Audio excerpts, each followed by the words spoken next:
équilibré pour réduire les taux d'intérêt et l'inflation et bâtissons des maisons et appartements et non pas les photo-ops et la bureaucratie. C'est ça le gros bon sens. Thank you very much for coming, everyone. Now in English. After 8 years, Justin Trudeau is not worth the cost. He's not worth the inflation, which hit 40-year highs after he doubled our national debt and printed $600 billion of cash. That's caused interest rates to spike. This all has very serious human consequences because after 8 years of Trudeau, a record-smashing 2 million Canadians are forced to food banks, lined up around the block in ways we have not seen since the Great Depression. If you put those images in black and white, you would assume you were watching historical footage from the Great Depression. People showing up at the Mississauga Food Bank asking for help with medical assistance and dying not because they're sick, but because after 8 years of Trudeau, life is so miserable and impoverished that they would rather die than live in a tent.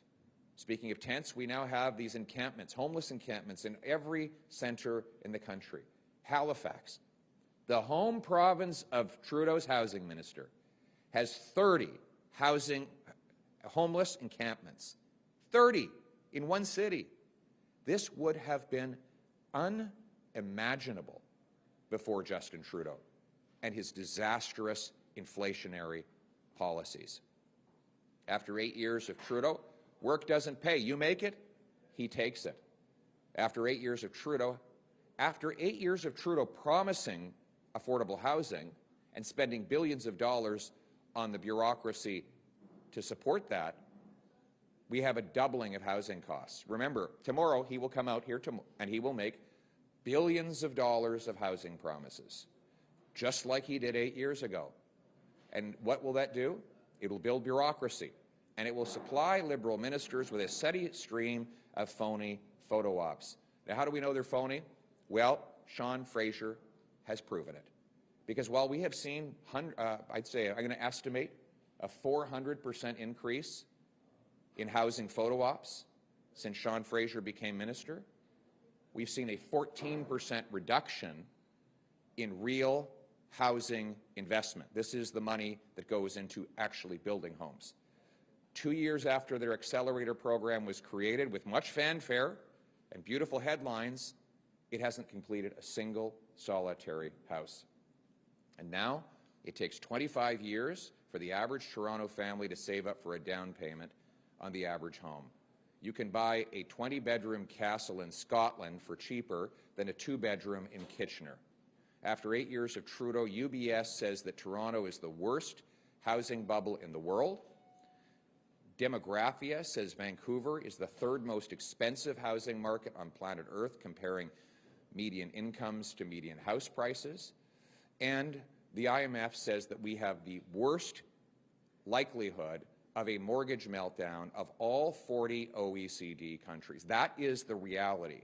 After 8 years of Trudeau promising new multi-billion-dollar programs, showing up in hard hats to hold photo ops, but ultimately building nothing but bureaucracy.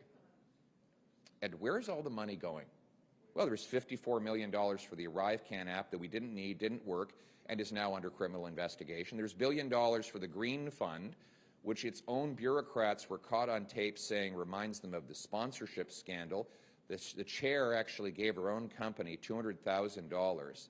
And now we learn that the $15 billion grant to the Stellantis plant will fund mostly jobs for non-Canadians, not immigrants. We love jobs for immigrants. Jobs for people who are not Canadian citizens and will not be Canadian citizens. They will come here, get a taxpayer-funded paycheck, and take it back to their country. I love South Korea. Wonderful country. But they don't fund jobs for Canadians, and we shouldn't fund jobs for their workers. Our money should fund our paychecks. Bring it home. That's why common-sense Conservatives are demanding a full inquiry into how many of these taxpayer-funded jobs are going to temporary foreign workers. We want a commitment that none of the money should go to temporary foreign work, should only come to Canadians. This is a $15 billion grant to one company. $15 billion works out to $1,000 for every single Canadian family. You got 15 million families in Canada. You got $15 billion for this one company. Every family in Canada will give $1,000 to this plant. And now we know that the majority of the jobs won't even go to Canadians. Justin Trudeau is not worth the cost. Tomorrow we'll see more of the same: inflationary spending, housing photo ops and promises, and glitzy deficits. Our common sense plan turns the country in the opposite direction. And so I have three demands. One, cancel the planned quadrupling of the carbon tax. Yes, Trudeau wants to quadruple the tax. That will drive up heat, gas, and groceries. Because when you tax the farmer who makes the food and the trucker who ships the food, you tax all who buy the food. We will have a referendum on the carbon tax, the forthcoming carbon tax election, where Canadians will decide on that issue. And we all agree that is the issue on which we will vote in the next election. Justin Trudeau has said so. And so he and I agree that there will be a carbon tax election. In the meantime, I asked Justin Trudeau to show some compassion for families who can't eat, heat, or house themselves. Cancel your plans to quadruple the tax. Put it on hold. And in the election, Canadians will decide. I will win that election, and I will axe the tax. But for God's sake, stop ripping off Canadians in the meantime. Second, balance the budget to bring home lower inflation and interest rates. We know now that inflation is the result of Trudeau's money-printing deficits and the resulting interest rate hikes.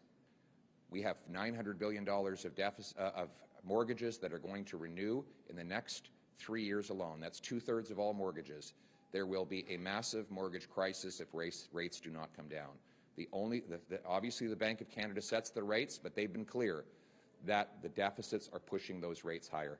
Do the compassionate thing. Let people keep their homes. Balance their budgets. Balance the budget to bring down interest rates and inflation. And three, let's build homes, not photo ops and bureaucracy. We don't need Justin Trudeau and Sean Fraser going on a circus, putting on hard hats, and standing in front of construction sites of projects that would have been built without them. We need a direct formula that incentivizes cities to get out of the way and permit 15% more home building per year or lose federal money. Those that beat the target should get a building bonus. We should require every federally funded transit station be surrounded by housing. We should require CMHC approve housing projects in 60 days, not in 2 years, or the executives should be fired. We should remove taxes on home building. All of these things are common sense. They don't. One flaw with my bill, though, I'll be honest with it. It doesn't provide for photo ops. There won't be any photo ops. There'll be lots of houses, but no photo ops. So this is a flaw. I admit it. I'm not perfect, but I think it's worth the trade-off. The common sense plan from the Conservatives for tomorrow is: 1, cancel the carbon tax hikes; 2, balance the budget to bring down inflation and interest rates; and 3, build homes, not bureaucracy or photo ops. This is common sense. Now let's bring it home. Okay, we're just going to pause for the speaker's procession, then we'll take some questions. It doesn't allow photo ops.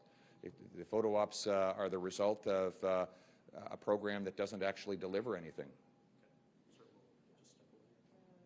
Sir, we have to move right, please. Be right back.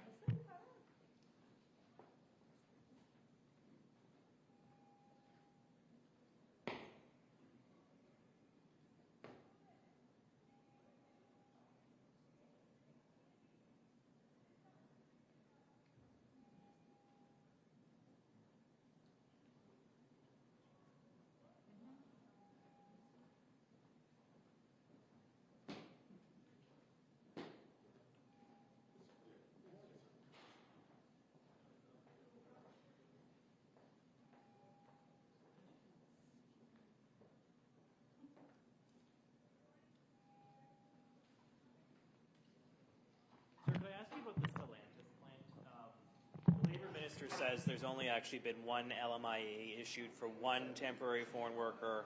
Are you saying that one South Korean is too many? So we want an investigation to find out exactly how many are implicated in this. We've seen numbers that range as high as 1,500. And the government should come clean and tell us exactly what the number is. I think there was a statement from officials at the city of Windsor, who said 1,600. So what's the real number? We want to know that all the money from Canadian taxpayers goes to Canadian paychecks. Vous êtes beaucoup pour la liberté d'expression. Qu'est-ce que vous pensez ces jours-ci quand vous voyez des étudiants en droit, des étudiants en médecine qui se font suspendre de leurs études, voire écarter parce qu'ils ont osé prendre position pour les Palestiniens dans le conflit en Israël? J'ai pas vu ça. Ben voyons, c'est partout dans les médias. Okay, j'ai pas vu ça. Alors, ça ne vous dérange pas? On vous en informe. Là, il y a des étudiants qui se font enlever à l'Université d'Ottawa, par exemple. Vous pensez de quoi? De la liberté d'expression en ce moment, la capacité d'exprimer un appui pour les Palestiniens? Je suis pour la liberté d'expression.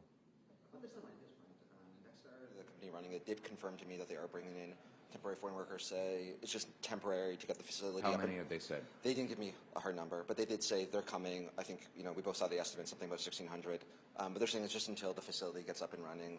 Is that enough? Does that address your concerns? And secondly, if it doesn't, do we need this deal scrapped? We need a firm commitment before the money goes out the door that all of the Canadian tax dollars will go exclusively to Canadian workers. Mais vous faites quoi dans le cas de Stellantis? Est-ce qu'on déchire ce contrat-là? Parce que je comprends que vous voulez une enquête, mais si On insiste qu'aucun dollar sera versé pour un travailleur étranger temporaire. Tous les dollars versés à l'entreprise devraient être pour les travailleurs canadiens. Point final. parler de retour à l'équilibre budgétaire, à quel moment, dans un plan conservateur, le gouvernement devrait-il atteindre l'équilibre budgétaire?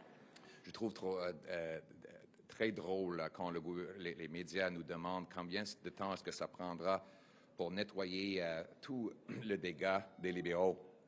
On va lire tous les chiffres, les vrais chiffres, avant les élections, et on va mettre devant les Canadiens un plan afin d'équilibrer le budget et réduire l'inflation et les taux d'intérêt.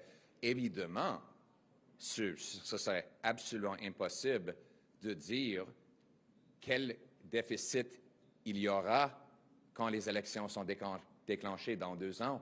Ça se peut que Justin Trudeau l'augmente un autre 40 ou 50 milliards de dollars d'ici 2 ans. Et si j'avais déjà promis un plan d'équilibre budgétaire 2 ans plus tôt, vous allez dire « Oh, maintenant, Poilievre va devoir trouver un autre 40 milliards de dollars. » Donc, je suis trop sage pour pour essayer de prévoir le montant de dommages que fera Justin Trudeau dans les prochains 2 ans. Donc, moi, je vais regarder tous les chiffres et faire des promesses que je vais pouvoir respecter. Où devrait se situer l'ambassade du Canada en Israël? Votre précédent chef voulait que ce soit à Jérusalem. Êtes-vous d'accord? Maintenant, je pense qu'on devrait se concentrer sur la défaite de Damas et la paix pour protéger les citoyens israéliens et les gens, les Palestiniens de la violence. C'est ça la priorité sur laquelle nous nous concentrons maintenant. Last question. You said you wanted a full inquiry. Who would you like to carry that out? And would you like the terms of the contract relating to the hiring of foreign workers to be made public? Yes, we want the terms made public. And if Justin Trudeau has nothing to hide, he will make those terms public. He's asking every single family, every single mom with 3 kids on a minimum wage, every struggling couple who are losing their homes to high interest rates, every working class union assembly line worker to pay $1,000. That's the cost of this. They deserve to see what they're paying for. Make the contract public and prove that every single dollar will go to Canadian paychecks, not to temporary foreign workers. Thank you very much.